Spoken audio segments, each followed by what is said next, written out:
Hey guys, welcome to MSV channel. நான் உங்கள் விஸ்வநாதன். ரொம்ப அற்புதமான ஸ்டோரி கொண்டு வந்திருக்கேன். ஸ்டோரியை கேளுங்க, கடைசியாக விளக்கம் சொல்கிறேன். ஒரு அழகான கிராமம். அந்த கிராமத்தில் ஒரு குடும்பம் வசிச்சுக்கிட்டு வராங்க. அந்த குடும்பத்தில் பார்த்தீங்கன்னா கிட்டத்தட்ட 3 பேர் இருக்கிறாங்க. அந்த 3 பேர் யாருன்னா அப்பா, அம்மா, மகன். இவங்க 3 பேருமே இருக்கிறாங்க. ரொம்ப சந்தோஷமாக இவங்களுடைய நாட்கள் அப்படின்றது போய்கிட்டு இருக்குங்க. ஏன்னா அப்பாவுக்கு நல்ல ஒரு வருமானம் இருக்கக்கூடிய வேலை அப்படின்றது இருக்குது. அதே போல் அம்மா வீடு பார்த்துக்கிறாங்க. அப்புறம் இவங்களுக்கு தோட்டம் துறவு இருக்குது. அதெல்லாம் பார்த்துக்கிட்டு இவங்க ஒரு வருமானம் அப்படின்றத ஈட்டிக்கிட்டு இருக்கிறாங்க. பையன் ஸ்கூலுக்கு போவான், அவனுடைய படிப்புகளை முடிப்பான். அப்புறம் அப்பா இவனுக்கு பிடிச்சதை வாங்கிட்டு கொடுப்பாரு. ரொம்ப சந்தோஷமாக அதை சாப்பிட்டுட்டு ஒவ்வொரு நாளையும் இப்படியே கழிச்சுக்கிட்டே இருந்தாங்க. நாட்கள் இப்படி போய்கிட்டே இருந்தது. எத்தனை நாள் தான் நம்ம எதிர்பார்க்குற மாதிரி நாட்கள் அப்படின்றது போகும். ஒரு கட்டத்தில் என்ன ஆகுது பார்த்திங்கன்னா, இந்த பையனோட அப்பா ஒரு விபத்தினால் இறந்துடுறாரு. அதே போல் அதே விபத்தில் இவங்க அப்பா கூட போன அவங்க அம்மாவுக்கு கை கால் போயிடுச்சு. இப்போ இவங்களுக்கு பெருசாக வருமானம் அப்படின்றது கிடையாது. இவங்க இந்த பையனுக்கு பெருசாக இவங்க வாழ்க்கை எப்படி வாழணும், எப்படி இருக்கணும் அப்படின்றத இவங்க சொல்லித்தரல. இவங்களுக்கு ஒரு வருமானம் வந்துட்டுருக்கு. அந்த வருமானத்தை வச்சு இவங்க அப்படியே செலவு செஞ்சிட்ருக்காங்க. பையனுக்கு கஷ்டம் காமிக்கக்கூடாது அப்படின்றதுக்காக இவங்க பெருசாக பையனுக்கு எதுவுமே சொல்லி கொடுக்கல. இப்போ பையனுக்கு ஒன்றுமே புரியல. இப்போ அம்மா படுத்த படுக்கையாக இருக்கிறாங்க, அப்பா இறந்துட்டாங்க. அவங்களுக்கு செய்ய வேண்டிய விஷயங்கள் எல்லாத்தையுமே செஞ்சுட்டு இவன் என்ன பண்ணுறான்னா அம்மாட்ட போயிட்டு செலவுக்காக பணம் கேட்குறான். அப்போ இவங்களுக்குன்னு ஒரு சேமிப்பு இருக்குது. அந்த பணத்தை அவங்க என்ன பண்ணுறாங்கன்னா கொஞ்சம் கொஞ்சமாக எடுத்து கொடுக்குறாங்க. அது ஒரு வருட கணக்கில், அதாவது ஒரு ஒரு ஒரு வருடம் 2 வருடம் இது போல் தொடர்ந்து போயிடுது. மரம் வளர்ந்தால் தானே அதில் காய் காய்க்கும். இங்கே வெறும் காயை மட்டும் அறுவடை பண்ணிகிட்ருக்காங்க. அதாவது இருக்கக்கூடிய பணத்தை இவங்க செலவு மட்டும் தான் பண்ணிகிட்ருக்காங்களோ தவிர இங்கே எந்தவித வருமானம் அப்படின்றது இவங்களுக்கு வரல. அதனால் என்ன ஆகுது பார்த்திங்கன்னா, இவங்கள்ட்ட இருக்கக்கூடிய பணங்கள் அப்படியே கொஞ்சம் கொஞ்சமாக கரைய ஆரம்பிக்குது. இது கொஞ்சம் அவங்க பிடிச்சு செலவு பண்ணுற நிலைமைக்கு கொண்டு வந்துடுது. இப்போ இவனுக்கு தாராளமாக செலவு பண்ணிகிட்டு இருந்தவனுக்கு ஒரு கோபம். அம்மா நம்மளை ஏமாத்துறாங்க, நமக்கு காசு தர மாட்டேன்றாங்க, பணம் வச்சுக்கிட்டு இல்லைன்றாங்க அப்படின்ற ஒரு கோபம். இந்த கோபத்தில் இவன் என்ன பண்ணுறான்னா அம்மா கிட்ட சண்டை போட ஆரம்பிக்கிறான். அவங்களுடைய சூழ்நிலையை புரிஞ்சிக்காமல், படுத்தபடியாக இருக்கக்கூடிய அம்மாவை புரிஞ்சிக்காமல் இவன் அம்மா கிட்ட சண்டை போட ஆரம்பிக்கிறான். அம்மாவும் திட்டிடுறாங்க. இவ்வளோ நம்ம கஷ்டத்தில் இருக்கிறோம், அப்பா இறந்துட்டாரு, ஏதாவது ஒரு வேலைக்கு போகணும், இல்லை நீ படிக்கணும், ஏதாவது ஒன்றா நீ யோசிச்சு பார்த்தியா அப்படின்னு சொல்லிட்டு அவங்க அம்மா புலம்ப ஆரம்பிச்சிட்டாங்க. ஏன்னா அவங்களால சரியாக நடக்க முடியல அப்படின்றதுனால கொஞ்சம் நகர்ந்து ஒரு சில வேலைகளை மட்டும் அவங்க வீட்டுக்கு செஞ்சிட்ருக்காங்க. சமைக்கிறது, மற்றபடி சின்ன சின்ன வேலைகளை மட்டும் செஞ்சிட்ருக்காங்க.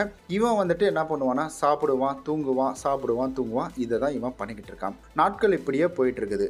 ஒரு நாள் இவன் என்ன பண்ணுறான்னா கடற்கரையில் உட்காந்து ஒரு மாதிரி ரொம்ப கஷ்டப்பட்டு அழ ஆரம்பிக்கிறான். இவன் ரொம்ப வருத்தமாக அழுதுகிட்டே இருக்கிறான். காலையிலேருந்து சாயந்தரம் வரைக்கும் அந்த இடத்துல இருந்து அழுதுகிட்டே இருக்கிறான். இவனுக்கு என்ன பண்ணுறதுனே தெரியல. இவன் அதை நினச்சி, குடும்ப சூழ்நிலையை நினச்சி ரொம்ப கஷ்டப்பட்டுட்டு இருக்கிறான். இப்போ இதை ஒருத்தர் பார்த்துக்கிட்டு இருக்கிறாருங்க. பார்த்துட்டு இருக்கிறவர் என்ன பண்ணுறாருனா இந்த பையன்கிட்ட என்னப்பா ஆச்சு, உனக்கு என்ன பிரச்சனை அப்படின்னு கேட்குறாரு. இவன்கிட்ட அந்த என்ன பிரச்சனைன்னு கேட்ட உடனே, அதாவது நடந்த விஷயங்கள் எல்லாத்தையுமே இவன் அவர்கிட்ட சொல்லறான். அவர்கிட்ட சொன்ன உடனே, ஓ இந்த வயசில் உனக்கு இவ்வளோ கஷ்டங்கள் போயிட்டுருக்காப்பா, அப்பாவுடைய காசை வச்சு வேறு ஏதாவது தொழில் பண்ணியிருக்கலாம்ல, அம்மாவுக்கு உடம்பு முடியல அப்படின்றதுனால நீ ஏதாவது தொழில் இறங்கியிருக்கலாம்ல அப்படின்ற மாதிரி சொல்லி அவர் பேச, இல்லை எனக்கு அதை பற்றிலாம் எனக்கு எதுவுமே தெரியாது, யாரும் எனக்கு பெருசாலாம் சொல்லித்தரல அப்படின்னு இவன் சொல்கிறான். இப்போ இவனுடைய நிலைமை இவருக்கு புரியுது. இவர் பெரிய செல்வந்தர். இவர் என்ன செய்கிறாருன்னா, சரிப்பா நீ ஒன்று பண்ணு, டெய்லியும் இங்கே வா, நான் உனக்கு ஒரு 24 காசு தரேன், 24 பொற்காசுகள் உனக்கு கொடுக்குறேன். அந்த காசுகளை வச்சு நீ ஏதாவது தொழில் செஞ்சுக்கோ, இல்லை உங்களுடைய வீட்டோட தேவைகளை பூர்த்தி செஞ்சுக்கோ அப்படின்னு சொல்லிட்டு இவர் என்ன பண்ணுறாருன்னா ஒரு உத்தரவாதம் அப்படின்றத கொடுக்குறாரு.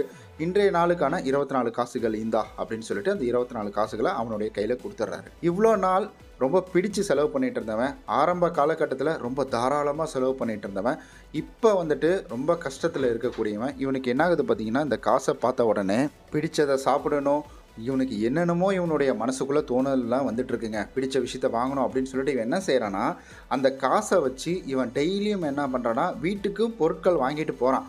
அதாவது உணவு செய்கிறதுக்கான பொருட்களை வாங்கிட்டு போகிறான், அம்மாவுக்கு ஏதாவது ஒரு தேவையான விஷயங்களை வாங்கிட்டு போகிறான். எல்லாமே இவன் பண்ணுறான். இவனுக்கு என்னென்ன தேவையோ அது எல்லாத்தையுமே, ஏன்னா ஒரு சின்ன பையனுக்கு 24 பொற்காசுகள் அப்படின்றது ஒரு பெரிய அமௌண்ட்டு தானே. அப்படின்றதுனால இவனுக்கு தேவைக்கு மேலே அதிகமாக நிறையா விஷயங்களை வாங்கி இவன் வீட்டில் சேகரிக்க ஆரம்பிக்கிறான். அதாவது தேவையில்லாத பொருட்கள் எல்லாத்தையுமே வாங்க ஆரம்பிக்கிறான். இப்படி தொடர்ந்து போய்கிட்டே இருக்கக்குள்ள இவங்க அம்மாவுக்கு ஒரு சந்தேகம். என்ன இவனுக்கு மட்டும் இவ்வளோ காசு இருக்குது, இவனுக்கு எப்படி கிடைக்குது, இவன் வேலைக்கும் போகலையே அப்படின்னு சொல்லிட்டு இவங்க என்ன பண்ணுறாங்கன்னா இவங்ககிட்ட கேட்க ஆரம்பிக்கிறாங்க. அப்போ இந்த பையன் ஒன்று ஒன்றா வந்துட்டு சொல்ல ஆரம்பிக்கிறான். இது போல் உங்கள்கிட்ட சண்டை போட்டுட்டு போனேன்ல, நான் போய் வந்துட்டு பீச் ஓரமாக உட்காந்துருந்தேன். கடற்கரை ஓரமாக இருந்தப்ப ஒருத்தர் வந்தார், வயதானவர் ஒருத்தர் வந்தார். ஏன் அழுறன்னு கேட்டார். இது போன்ற நம்மளுடைய நிலைமையை சொன்னம்மா. சொன்ன உடனே அவர் என்ன சொன்னார்னா, சரிப்பா நான் வேணால் உனக்கு டெய்லியும் வந்துட்டு 24 பொற்காசுகள் கொடுக்குறேன் அப்படின்னு வந்துட்டு சொன்னாருமா. அதனால் நான் என்ன பண்ணேன்னா, சரி ஓகே கொடுங்கன்னு சொல்லி வாங்கிட்டேன் அப்படின்னு வந்து இவன் சொல்கிறான்.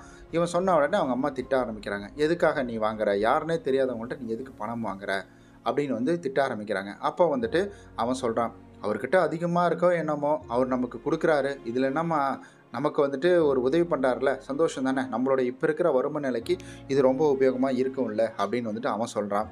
இதை கேட்ட அவங்க அம்மாவுக்கும், ஏன்னா அவங்களால பெருசாக வேலையும் செய்ய முடியாது, வேலைக்கும் போக முடியாது.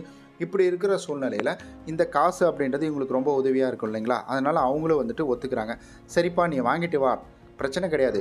ஆனால் 4 பொற்காசுகளை நீ செலவு பண்ணிவிடு, மீதி இருக்கக்கூடிய 24 பொற்காசுகளை 20 பொற்காசுகளை நீ வீட்டில் கொண்டு வந்து கூட நம்ம சேமித்து வைக்கலாம், நமக்கு ஒரு காலத்தில் அது வந்துட்டு உதவும் அப்படின்னு வந்துட்டு சொல்கிறாங்க.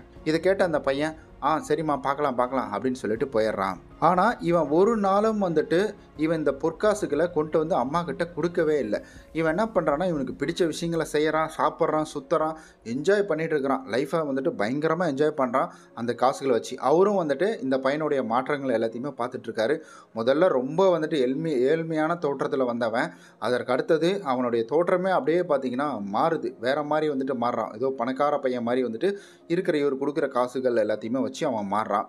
அப்போ இவரும் வந்துட்டு அவனுக்கு கொடுத்துக்கிட்டே தான் இருக்காரு. இவர் கடைசி வரைக்கும் இவனுக்கு கொடுக்கக்கூடிய பணத்தை அவர் நிறுத்தவே இல்லைங்க. இவன் வந்துட்டு ஒரு கட்டத்தில் ஒரு முடிவு எடுக்கிறான், இந்த பொற்காசுகளை சூதாடலாம், அதாவது ஏதாவது ஒரு விஷயத்தில் போட்டால் 2 மடங்காக நமக்கு வரும்ல அப்படின்னு சொல்லிட்டு இவன் என்ன பண்ணுறான்னா, அந்த இடத்துல இந்த பணத்தை கொண்டு போய் வந்துட்டு போடுறான். இதெல்லாம் தெரிஞ்ச அம்மா இவனை வந்துட்டு ரொம்ப கண்டிக்கிறாங்க. இது கண்டித்தாலும் அவன் பெருசாக இதை பற்றி அவன் கேர் பண்ணவே கிடையாது. இவன் அப்படியே வந்துட்டு இவனுடைய வேலைகளை பார்க்குறான். ஒரு கட்டத்தில் ரொம்ப வயதானதுனால அவங்களுடைய அம்மாவும் வந்துட்டு இறக்க நேரிடுது. இறந்ததுக்கு அப்புறம் பார்த்திங்கன்னா இவனுக்கு ரொம்ப வந்துட்டு சோகமாயிடுது. 1000 தான் இருந்தாலும் அம்மா இறந்துட்டாங்க அப்படின்ற ஒரு சோகம் அப்படின்றது அவனுக்குள்ளே இருக்குது. அந்த சோகத்தோட இவன் அன்றைய தினமும் என்ன செய்கிறான்னா, கடற்கரை ஓரமாக போய் உட்கார்றான். அப்போ அவர் வருவார், அவர்கிட்ட 24 பொற்காசுகள் வாங்கலாம் அப்படின்னு சொல்லிட்டு அந்த இடத்துல போய் இவன் உட்கார்றப்ப இவன் பக்கத்தில் யாருமே வரல. அந்த பொற்காசு கொடுக்குறவர் அந்த இடத்துக்கு வரவே இல்லை, பொற்காசையும் இவனுக்கு கொடுக்கவே இல்லை. இவனுக்கு என்ன பண்ணுறதுன்னு தெரியல. ஐயோ நம்ம இவ்வளோ தேவைகள் இருக்கே, நம்ம இதெல்லாம் வந்துட்டு நம்ம சரி செய்யணுமே, என்னடா பண்ணுறது ஏதுடா பண்ணுறதுன்னு சொல்லிட்டு இவன் உடனே புலம்ப ஆரம்பிச்சிட்டான். இவனும் உட்காந்து பார்க்குறான், இருட்டு கட்டுது, எவ்வளோ நேரம் ஆனாலும் நடுராத்திரியே ஆனாலும் பார்த்திங்கன்னா வந்துட்டு அவர் வரவே கிடையாது. கடைசீட்டில் இவன் ஒரு விஷயத்தை புரிஞ்சுக்கிட்டான், இனிமேல் அவர் வரமாட்டார், நமக்கு இனிமேல் இந்த பொற்காசுகளை வந்து தரமாட்டார் அப்படின்ற ஒரு விஷயத்த இவன் புரிஞ்சுக்கிறான். திரும்ப வீட்டுக்கு வந்து பார்த்தா வீட்டில் பணம் அங்கே இருக்கா இங்கே இருக்கான்னு சொல்லி தொலைவை பார்க்குறான். வீட்டில் வந்து தொலைவை பார்த்தாலும் பணங்கள் எதுவுமே கிடையாது. அடுத்தது அவன் ரொம்ப சோகமாக உட்காந்துட்ருக்கிறான். அப்போ வீட்டில் வந்துட்டு ஒரு சில வந்துட்டு பொருட்களை எடுத்து அவன் அப்பாக்கு எப்போ சாப்பிட்றது இது பண்ணுறது எல்லாமே பண்ணிகிட்ருக்கான். அப்போ சமையல் அறையில் பார்க்கக்குள்ள ஒரு 1000 பொற்காசுகள் அப்படின்றது அந்த இடத்துல இருக்குது. அந்த 1000 பொற்காசுகள் என்ன அப்படின்னு இவன் பார்க்கக்குள்ள அந்த ஒரு 24 பொற்காசுகள் டெய்லியும் ஒருத்தர் கொடுத்தாரு பார்த்தீங்களா, அவர் கொடுத்த பணத்தை ஒரு சில பணங்களை வீட்டில் வந்துட்டு கொடுத்துட்டு போயிடுவான். அந்த பணத்தை வந்துட்டு அவங்க அம்மா சேமிச்சுக்கிறாங்க. இப்போ இவன் என்ன செய்கிறான்னா, அந்த 1000 பொற்காசுகளை வச்சு இவன் ஒரு சின்னதாக ஒரு தொழில் மாதிரி தொடங்கி வாழ்க்கையில் வந்துட்டு முன்னேறான். இந்த கதையில் நீங்கள் நிறையா விஷயங்களை தெரிஞ்சுக்கலாம். இப்போ நம்ம டைமை கரெக்டாக வந்துட்டு ஃபாலோ பண்ணுறது கிடையாது, நம்ம இருக்கக்குள்ளேயே நிறையா விஷயங்களை சேமித்து வைக்கிறதும் கிடையாது. அதே சமயம் குழந்தைகளுக்கு நம்ம பெருசாக இருக்கக்கூடிய வந்துட்டு நடைமுறைகளை சொல்லித்தர்றதும் கிடையவே கிடையாது. இப்படி இருக்கிறதுனால நமக்கு சம்பளம் அப்படின்றது தொடர்ந்து வந்துக்கிட்டே இருக்கும். ஒரு நாள் அந்த சம்பளம் வரல அப்படின்னா அப்போ நம்ம என்ன செய்வோம், கடைசீட்டில் இது போல் வேறவங்கள்ட்ட வந்து கையேந்துறதும், மற்றவங்கள்ட்ட பணம் கேட்கறது, கடன் கேட்கறது, இது மாதிரி விஷயத்துக்குள்ளே தான் நம்ம போகிறோம். நிறையா கடனை வாங்கி அதில் சுமைகள் பெருசாகி இன்னும் நம்ம நிறையா சிக்கல்களை வந்துட்டு சந்திக்க நேரிடுது. அதனால் நேரங்கள் இருக்கக்குள்ளேயே அதை பயன்படுத்திக்கணும். அந்த பையன் அவருக்கு நிறைய பொற்காசுகள் கொடுத்தான். அதில் கொஞ்சமான காசுகளை மட்டும்தான் அம்மாவுக்கு போய் கொடுத்தான் அவன் டெய்லியும். அந்த காசை வச்சு அவங்களால 1000 பொற்காசுகளை வந்து சேமிக்க முடியுது அப்படின்னா, அப்போ இந்த பையன்கிட்ட இருந்து நிறையா 24 பொற்காசுகள் இருந்துச்சு. அதை வச்சு அவன் எவ்வளோ வேணால் சேமிச்சிருக்கலாம். அப்படி சேமிச்சிருந்தானா இந்நேரம் அவனுடைய வாழ்க்கையும் இப்படி போயிருக்காது, அவனுடைய அம்மாவும் அவனை விட்டு போயிருக்க மாட்டாங்க. இதுபோல் நமக்கு கண்ணுக்கு தெரியாத எக்ஸாக்டாக இதே விஷயங்கள் தான் நடக்கும் அப்படின்னு கிடையாது. நிறைய தவறுகள், சின்ன சின்ன தவறுகள் அது நமக்கு கண்ணுக்கு தெரியாமல் இருக்கும். ஆனால் ஃப்யூச்சரில் அது நமக்கு ஒரு பெரிய ப்ராப்ளத்தை கொண்டு வந்து விட்டுரும். அதனால் நேரங்களை வந்துட்டு கரெக்டாக பயன்படுத்து, பணத்தை சேமிங்க, நேரத்தை கரெக்டாக வந்துட்டு உபயோகப்படுத்திக்கோங்க. போனால் திரும்ப வராதது நேரம் மட்டும்தான். நேரத்தை கரெக்டாக செலவழிங்க. நான் முடிந்தவரை அடுத்த வீடியோவில் கரெக்டாக நம்மளுடைய நேரங்களை எப்படி செலவு செய்கிறது அப்படின்றதுக்கான ஒரு வீடியோவை மேனேஜ் பண்ணுறது அப்படின்றதுக்கான ஒரு வீடியோவை மேக் பண்ணி